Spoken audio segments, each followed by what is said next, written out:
असली बहू कौन? घनश्याम दास की एक बेटी थी दिया, जो बहुत ही सुंदर और सुशील थी। घनश्याम ने दिया की शादी उसी गांव में रहने वाले जयंत नाम के लड़के से कर दी, लेकिन जयंत की मां नंदिनी बहुत ही लालची और घमंडी औरत थी। जयंत अपनी मां की किसी भी बात को ना नहीं कहता था। वो शादी वाले दिन ही दिया से कहता है, देखो दिया, मेरे पिताजी की मौत मेरे बचपन में ही हो गई।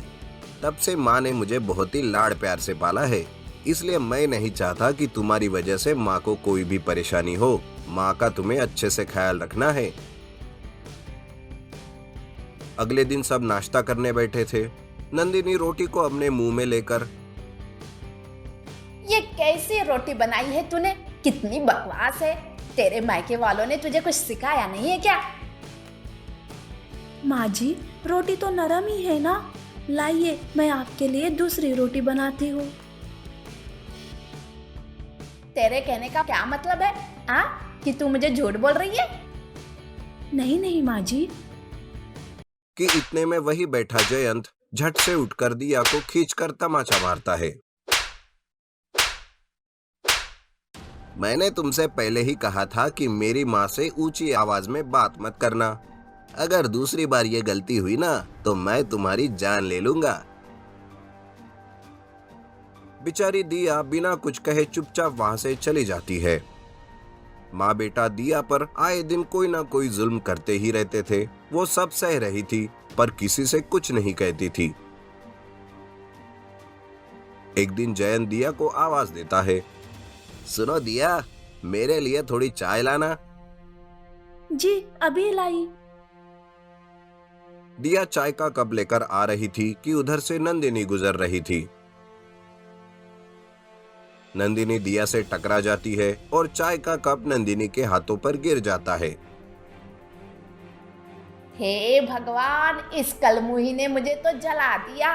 हाय रे मेरा हाथ। जयंत ये सब देखकर आग बबूला हो जाता है और दिया को जबरदस्ती रसोई में ले जाकर उसके हाथों पर गर्म पानी डाल देता है। बेचारी दिया दर्द के मारे तड़प उठती है और जोर जोर से चीखने लगती है कि तभी घनश्याम दास वहां आते हैं। जयंत और नंदिनी घनश्याम दास को देखकर चौंक जाते हैं। दिया रोती हुई रसोई में से आती है।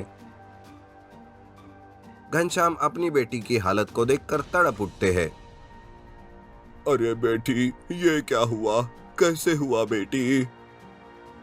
कुछ नहीं पिताजी, वो पानी चूल्हे से उतार रही थी तो गिर गया। दिया अपने पिता को कुछ नहीं बताती, पर घनश्याम दास अपनी बेटी की तकलीफ को देखकर समझ जाते हैं कि उन्होंने कितनी बड़ी गलती की है। वो वहां से चले जाते हैं। घनश्याम दास को अपनी बेटी की चिंता खाए जा रही थी।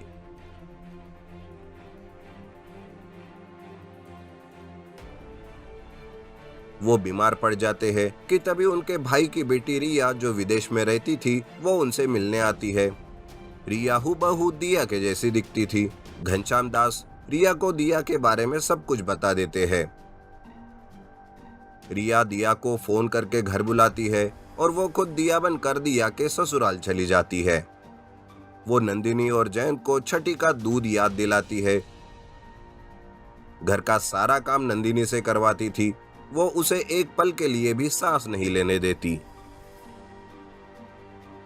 जयंत ये सब देखकर दिया को मारने अपने हाथ आगे करता है। हेलो, ज्यादा उछलने की जरूरत नहीं है, समझे? अगर ज्यादा चुटपुट की ना तो मैं पुलिस स्टेशन जाकर तुम लोगों के खिलाफ कंप्लेंट कर दूंगी। पुलिस वाले तुम दोनों माँ बेटे की हड्डी पसली एक करके छोड़ेंगे, समझे? पुलिस की बात सुनकर दोनों माँ बेटा चुप हो जाते हैं। अरे ओ बुढ़िया, कहाँ मर गई?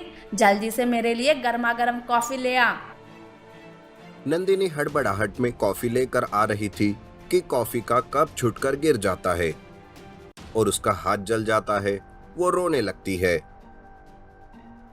जयंत ये सब देख उसके पास आकर उसके हाथ पर मरहम लगाने लगता है। तब ये देख रिया कहती है, इतनी छोटी सी चोट के लिए इतना नाटक। चलो जाओ, जाकर काम पर लग जाओ।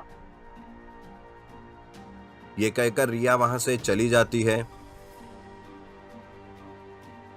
ये सब हम दोनों की वजह से हुआ है। हमने बहू की कभी भी इज्जत नहीं की, हमेशा उसे तंग किया, परेशान किया। शायद इसी वजह से उसका मन टूट गया और वो हमारे साथ ऐसा बर्ताव कर रही है। हाँ माँ, ये सब हमारे ही कर्मों के फल है। दिया कितनी अच्छी लड़की थी, आज उसके इस बर्ताव की वजह सिर्फ हम ही है। हम तो माफी के लायक भी नहीं है माँ। कि इतने में रिया और दिया दोनों वहां आते हैं। जयंत और उसकी माँ रिया और दिया को देखकर चौंक जाते हैं। अरे तुम दोनों में से मेरी असली बहू कौन है? माँ जी, मैं हूँ दिया, ये मेरी बहन रिया है। बेटी दिया, हमें माफ कर दो, हमने तुम्हें बहुत तंग किया, तुम्हारी बहुत बेइज्जती की, प्लीज हमें माफ कर दो। हाँ दिया, हमें अपनी गलती का एहसास हो गया है, प्लीज हमें माफ कर दो।